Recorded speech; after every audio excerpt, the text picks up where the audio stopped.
Okay, a while back, John Campea did a little something about, it was a question on his, someone asked him on his video, podcast, about Star Wars fans needing to move on from their original fans. Can they really move without having to, and he brought up Star Trek by comparison. And I think I need to correct him on a few points. And the response here is a little more than just something of a comment, because it's rather involved. And a little bit of inside baseball here, but... Alright, kick it off here. From one of my Patreon supporters, Nak Hyun, who writes, I agree there's more to the galaxy far, far away than just about the Skywalker family. With Disney creating new generations of Star Wars stories, wouldn't they alienate or lose old fans? Wouldn't they lose or alienate old fans who grew up and came back to support the familiar theme or characters like Luke, Han, Leia, etc.? All right, thanks a lot for the question, man. And a special big thank you for being a Patreon supporter. You're one of the reasons this channel even exists. Thank you so much for that. This brings up a really big issue that I know a lot of people in the chat board were even talking about before the show started. Like saying, John, how can you say that Star Wars needs to move on from the original fans and blah, blah. I am an original fan, blah, blah, blah, all that kind of stuff. Here's the thing. Let's look at history. Let's, for example, look at Star Trek, okay? Let's look at Star Trek. Here's an interesting number for you, too. I think there have been like 10 or 11 Star Trek movies, something along those lines. Star Wars: The Last Jedi is just crossing $1.3 billion at the box office by itself.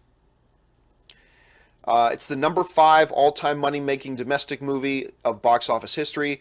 Right now, it's the number 10 all-time worldwide box office movie in history. It's the number 2 all-time Star Wars movie. Only one Star Wars movie's ever made more money, and that's The Force Awakens. At $1.3 billion, Star Wars: The Last Jedi has almost made more money than all the Star Trek movies put together. Wrap your head around that. By itself, Star Wars: The Last Jedi has almost made more money at the box office, the one movie, than all of the Star Trek movies put together. I believe the overall Star Trek universe box office take is $1.4 billion in total. Star Wars: The Last Jedi, all by itself, is $1.3 billion. Just kind of a weird number to put into context there. But at any rate, let's look at Star Trek. Star Trek was a popular franchise. It moved into the movies with some success. But what we started to see happening in Star Trek, and I remember I made a number of videos about this before the first J.J. Abrams Star Trek movie came out, which is simply this. Star Trek was literally a dying franchise. It had been around forever, and the original fan base was literally dying off. You had people who were fans of the original Star Trek, and they were dying. And they were not being replaced with a new generation of fans. That's the big part there, too. Is that in Star Trek, they faced this conundrum. That they had this universe. It was dying in popularity. They were, like, literally some of their original fans were dying off. And they were not adding a new generation of fans. New fans were not coming along. Okay. First off, you need to take into account that Star Wars and Star Trek fandoms, frequently you're talking about the very same people. I mean, who do you think first showed up for Star Wars fans? Star Trek fans, a lot of times. In fact, they might people like Mike more one than the other here and there, but you'd be very hard pressed to find fans of one who aren't also fans of the other. I mean, lightsabers and phasers are usually found in the same house. So if one's dying off, then how about the other? You're talking the same people. So that being said, what you're seeing was not Star Trek fans literally dying off. What you're seeing more, any more than longtime Star Wars fans. Star Wars fans are dying off because again, same people. What you're seeing was a growing disinterest in the material being presented. In the case of Star Trek, and really, with Star Trek Nemesis not even breaking 20 million opening weekend, it was beaten out by the J-Lo movie that we made in Manhattan. Everyone else moved out of the way because it was a Star Trek movie. It turns out they didn't have to.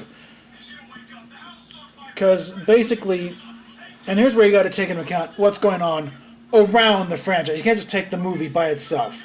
Because at the same time this is going on, Enterprise is on the air, and it's not being well received because it's not they're doing on there.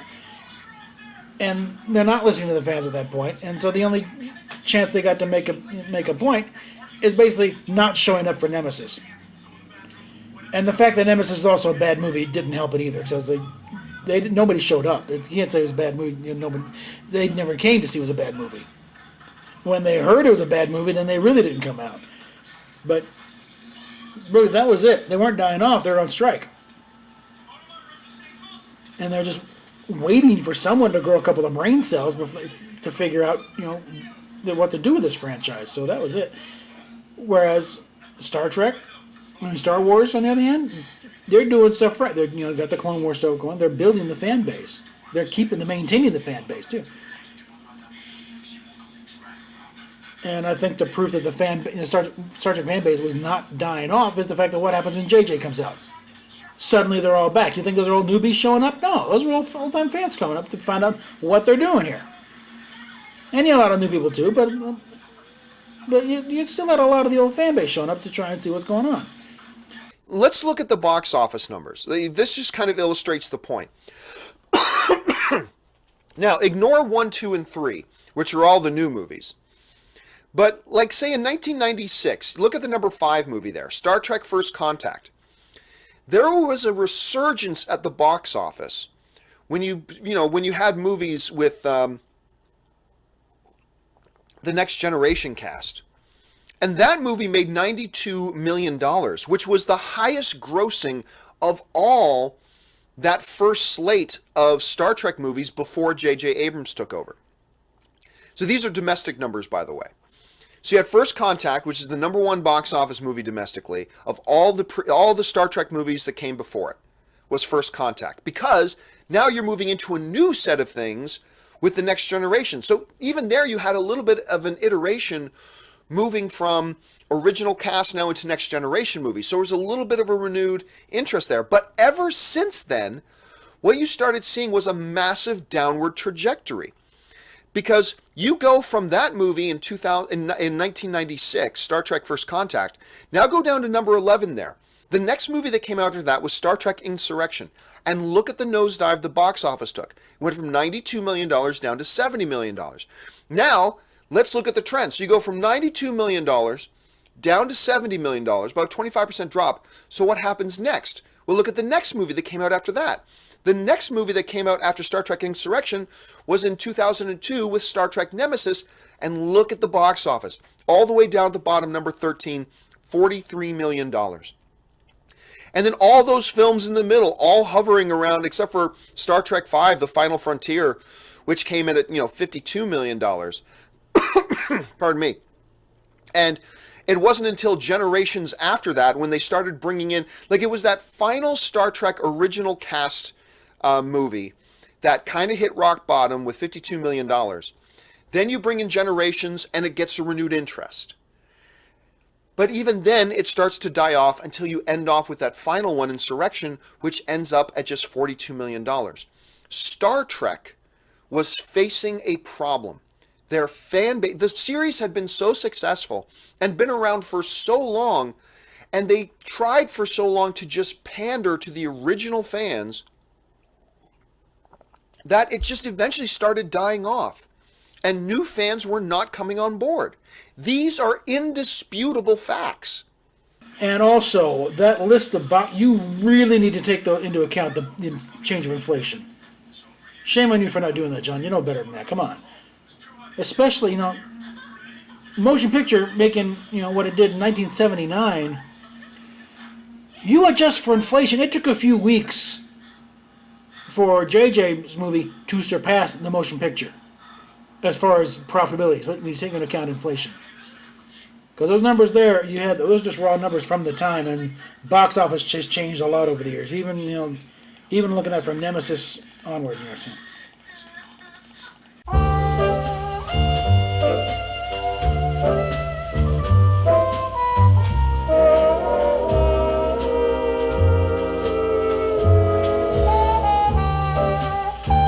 Okay, again, you need to look beyond the box office numbers. Specifically, the critical reception of each movie, especially the next-gen films.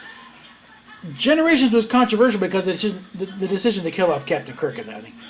First Contact was the best received because it was just a plain old straightforward action flick with a Borg. Insurrection, it was an overblown episode. I thought it was the best one, most Star Trek of the ones, but as a movie, it wasn't quite there. And then you got Nemesis, which was a hot mess. But one thing, it didn't bring out fans because of what I said earlier, Enterprise, but also it just was a bad movie. And ending Stuart Baird's directing career, he went back to editing. So again, the phony numbers are not fans dying off, it's fans getting pissed off and staying home. And there are, the problems with Enterprise, and others just fed into it, and you can't just take the movie franchise by itself. You got the TV's going to, it feeds off each other. Okay, you need to check that chart better, John. The last original cast film was Star Trek 6, not 5. And that made $22 million more than Star Trek 5, so there was an uptick. And again, also the fact that 6 was a better movie than 5. So yeah, I am disputing those facts. Okay? I remember hearing one of the big organizers of one of the big Trek conventions too talking about that. Is that interest in the conventions was waning and dying off. It's just the fan base was dying off. Eventually, time catches up even with the best IP. Time eventually catches up even with the best movie franchises. But look what happened to Star Trek. Because after Star Wars Nemesis, or Star Trek Nemesis, I should say, in 2002, where they just made $43 million, they decided, you know what? It's time for us to stop pandering just to the original fans. Isn't that they were pandering to the original fans? They were pissing off the original fans. They were taking them for granted. That's not the same thing. They knew they were going to show up no matter what. And that's the same thing attitude they got with Discovery. They'll tune in no matter what. They don't care what they do. And that's a big difference in attitude what they're doing with Star Wars, what they're getting to later. But the thing is, they kept just taking it for granted. Finally, it's like they weren't enough ready to sign up for anything with a Star Trek label. It's like they hadn't died. They're staying home. And just consider the fact that original series merchandise always sells, almost without fail. Whereas stuff with the JJ Trek, it pretty much starts off in the clearance aisle. Nobody wants it. I think the only hot commodity with the JJ merchandise is like the phasers, because everyone loves phasers. But everything else, it's on the clearance pegs right off the bat, or worse, it goes over to big lots. And as for con attendance dropping off, that's not lack of interest, that's lack of money. Have you seen the tickets for a decent con these days? I mean, it is ridiculous. Even if you take out the creation cons, which are obscene on prices, a decent, good-sized con, it's $100 just for the weekend. That's just to get in the door. And heaven forbid you want to get an autograph or two. So, no, forget it. I mean, it has nothing to do with lack of interest or people dying off. It's like, I would love to be going to the local cons, but I can't afford them anymore. And the homelessness has nothing to do with it. Even when we're still in a place and had money, it's ridiculous now. Paramount looked at themselves in the mirror and said, look, we want elements of this to stay true to Star Trek, sure. We want it to be recognizable, sure. But we can no longer just make Star Trek properties. We can no longer make Star Trek movies. We can no longer make Star Trek shows that just target those original fans, because that fan base was dying off and it wasn't winning any new fans. It's just a fact. That's not subjective. That's not an opinion. That's proven fact. Sorry, that's just an interpretation of some of the numbers, which fails to take into account the actual mood of the franchise. It's not an indisputable fact, John. And I'll bring it around how Star Wars handles it differently than Star Trek, when why they're in a better shape than Star Trek is respect to their fans. But we'll get to that later. And the studios knew it, the creators knew it, and they decided, you know what, it's time to do something new. Let's update Star Trek. Let's do a modern Star Trek kind of movie. We'll keep those original names, but we got a very different Kirk. We got a different kind of Spock. We got a different type of Star Trek adventure. And look what happened. We go from 2002 at the very bottom of the list to 2009 at the very top of the list So we go from Star Trek Nemesis making $43 million domestically at the box office to Star Trek, the first J.J. Abrams movie in 2009, 7 years later, making $257 million. And each of the two movies after that have made significantly more than any of the Star Trek movies that came before it, with Into Darkness making $228 and Star Trek Beyond making $158 million. Now, you can make an argument there's a little bit of a downward trajectory there, for sure. But even with its downward trajectory, Star Trek Beyond made nearly double what any of the previous Star Trek movies did.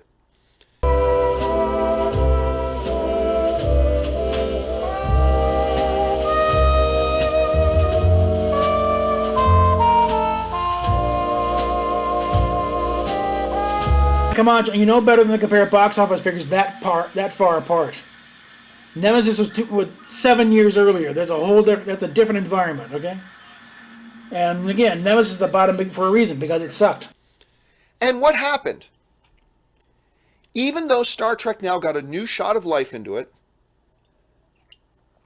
even though now more people were coming to the movie theaters to see Star Trek movies than in any of the generations before it, and you're having much bigger success than any of the previous Star Trek movies had, who were the people that were complaining the most? The original fans.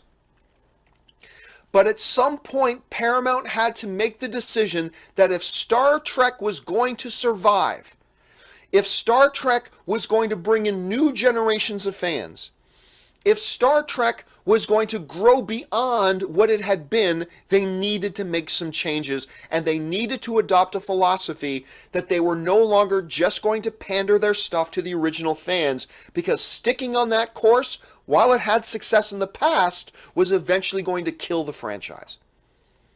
They didn't spit in the face of the original fans.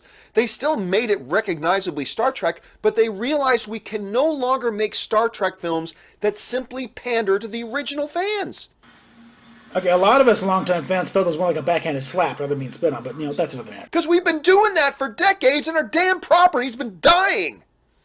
And they knew it. And they recognized it. And they took action, and the result of their action was bigger success than they have ever had before.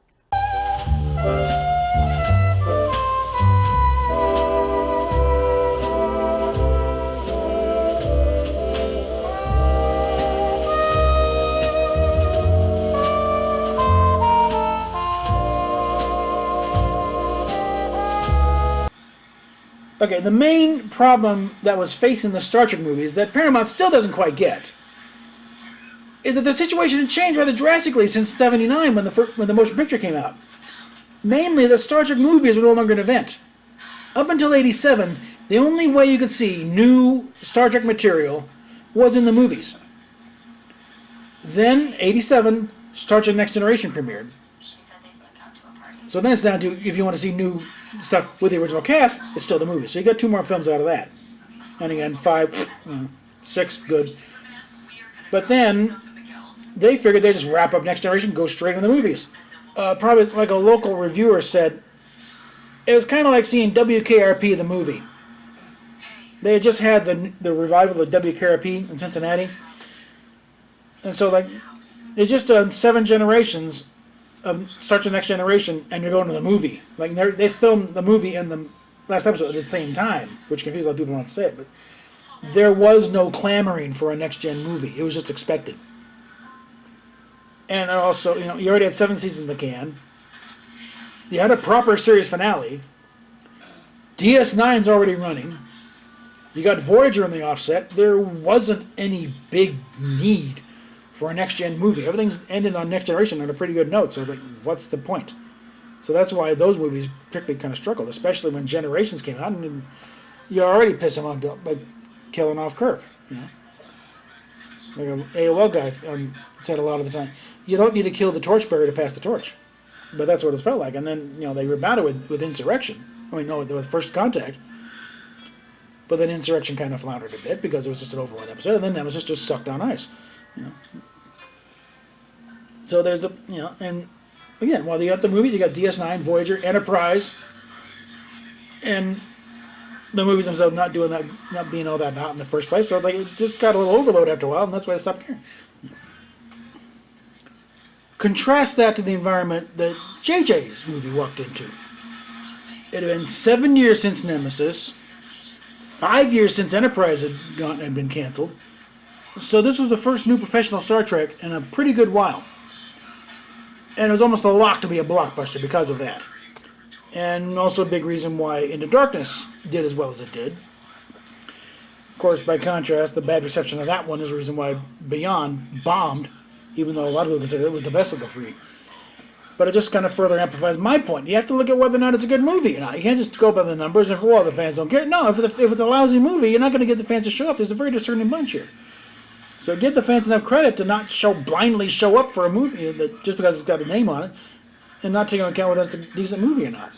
Movies that came before it, with Into Darkness making 228 and Star Trek Beyond making $158 million. Now, you can make an argument there's a little bit of a downward trajectory there, for sure. But even with its downward trajectory, Star Trek Beyond made nearly double what any of the previous Star Trek movies did.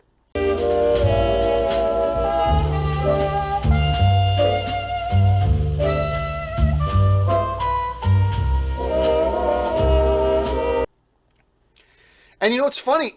I've been crapping on, and we'll get back to Star Wars here in a second, but all this illustrates the point with the argument I'm going to be making with Star Wars here. You have this new CBS All Access Star Trek show, Star Trek Discovery, that I pissed all over before the show came out. I thought it was a terrible idea, all this kind of stuff. But you know what? Doesn't matter that I said that. I put my expectations down when the show came out, watched it with an open mind, and you know what? I love that show. I love it. Is it significantly different than the original Star Trek? You damn right it is. Yes, it is. I grew up watching reruns of the original Star Trek series. I have a deep appreciation for the original Star Trek series, but I'm also a realist that understands it needs to change and adapt and stop just pandering to the original fan base. And here's the fun thing. I find most of the people who just adore this show were not hardcore fans of the original. And the ones that I find are most vocally against this show are the ones who are hardcore fans of the original. I think Discovery is an absolute disaster. It's horribly written, idiotic characters, hackneyed, contrived plots, bears less resemblance to an established Star Trek than a typical episode of History Blues, but that's probably just me. And that's fine. Because when Paramount was making these movies and making these TV shows just to pander to the hardcore fans of the originals who refused to evolve, they were dying. Their IP was dying.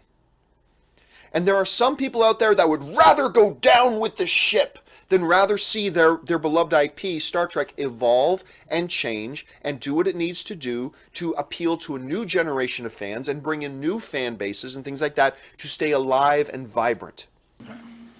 You don't need to toss out what's been built up to draw in the new fans. In fact, that's ultimately pretty self-defeating, because look at all the other attempted reboots of old properties that have completely failed for the simple reason they spend like the first half of the thing making fun of the old version and essentially making fun of anybody who liked the old version. I mean, it doesn't have to be Star Trek. You just look at Chips or Dark Shadows. I mean, yeah, I don't care how much Johnny Depp says he's a fan. I wonder he was just watching the same show that I caught bits here back there. Because also, he's just about the same age I am. There's no way he's got a clear memory of that show. But yeah, I mean, when you start doing that, then you drive off the old fans,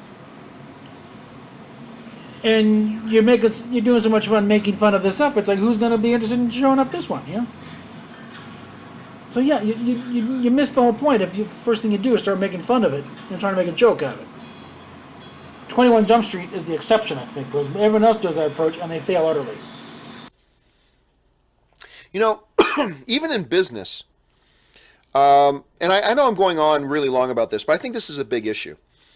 Even in business, me and different people on the corporate level will often talk about that sometimes, I was with AMC, and we were pretty successful at AMC, doing what we were doing with our online movie news stuff.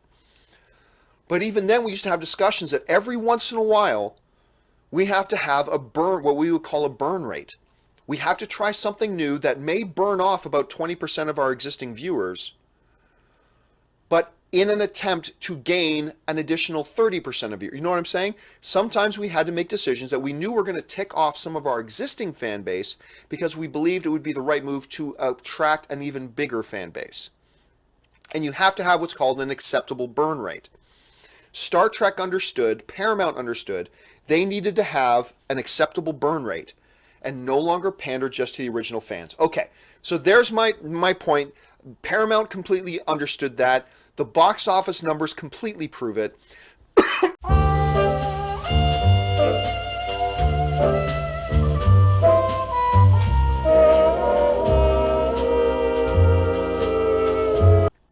And be all these things that it needs to be, then at some point, you have to, Lucasfilm and Disney have to say, we need to start looking at a time where we don't make our properties simply to pander to the fans of the original. And some might say, but John, fans of the original are how we got this successful. Yes, I'm not denying that. I'm one of those fans. But that's not going to sustain you for the next 20 years. Disney wants this thing like Paramount wants Star Trek to exist for another 30, 40, 50 years.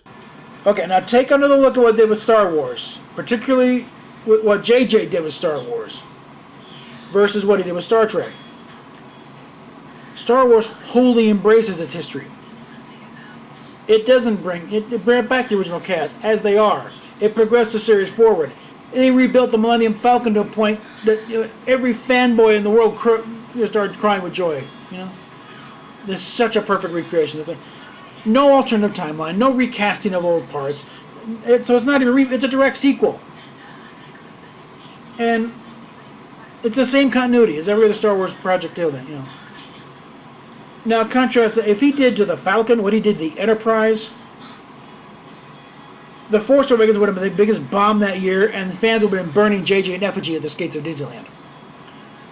So yeah. Again, the big difference is JJ is a total Star Wars fanboy, whereas a Star Trek he didn't quite get. He was too talky in his estimation.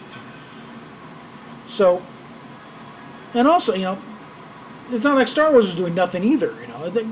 They were building a fan base. And it was a fan base of the original material.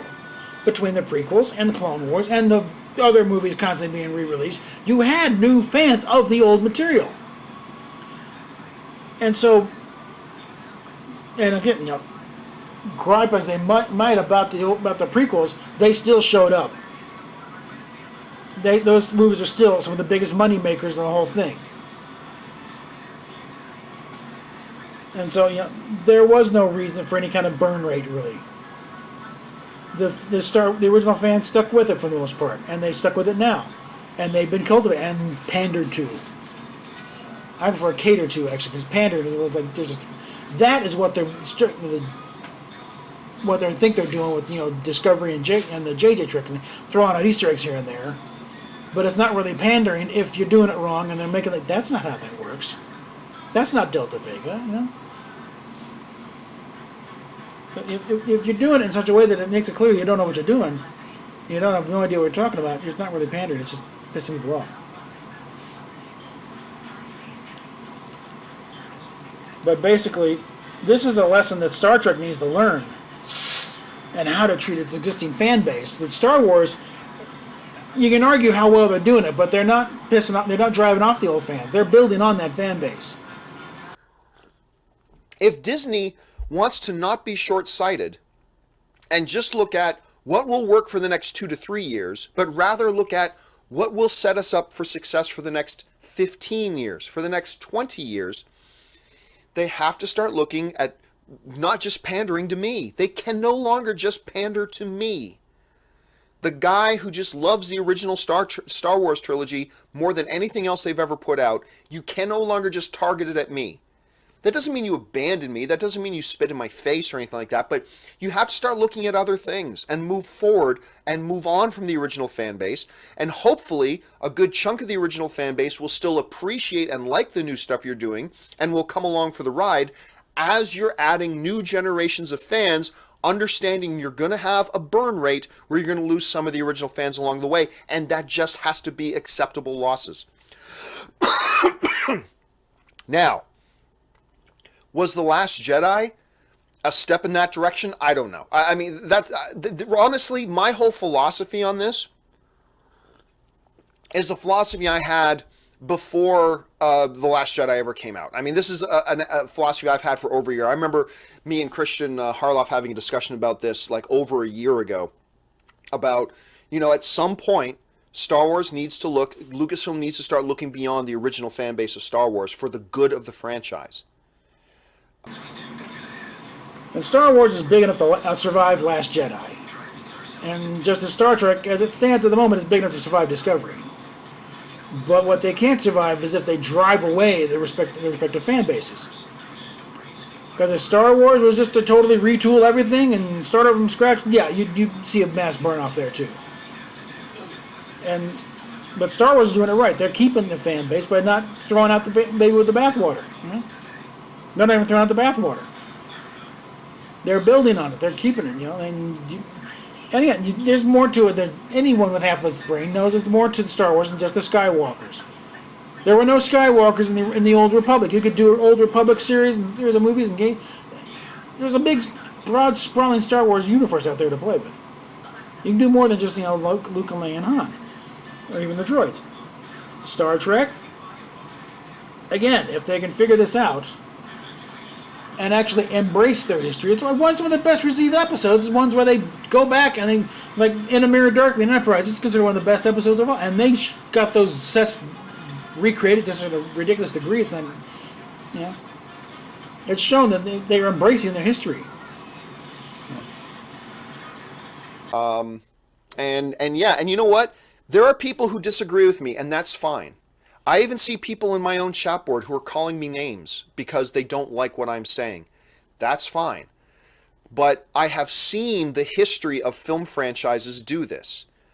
And those who forget history are doomed to repeat it. And I am a fan of the originals. And you can sit there and call me names and you can say anything you want, and that's totally fine. It doesn't change the reality of the situation. And again, don't change this into a debate about The Last Jedi. This has nothing to do with The Last Jedi. Whether you loved it or hated it or anything like that, I'm talking about the future and where we go. And you're going to have to start making Star Wars movies without Luke.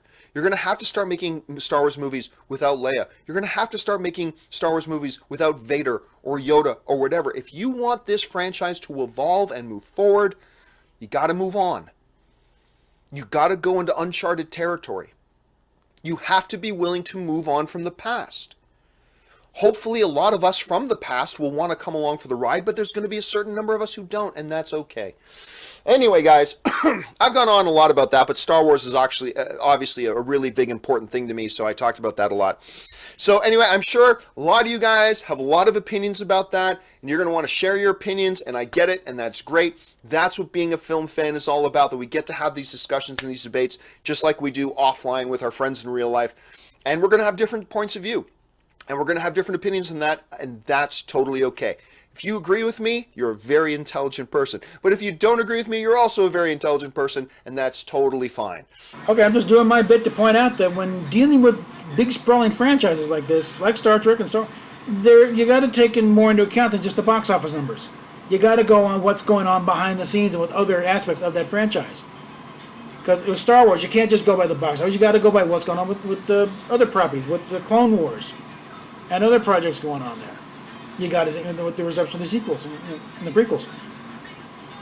And with Star Trek, you got to take out what was running on TV at the time. Was there anything running on TV at the time? How well was it received? Nemesis didn't die off because it was the fans are dying off. Nemesis died because it was a lousy movie. And you also, when you're talking like 30, 40 years, you got to take into account inflation too. Because on that big list, motion pictures are halfway down. You get inflation. It's right up there with the JJ films.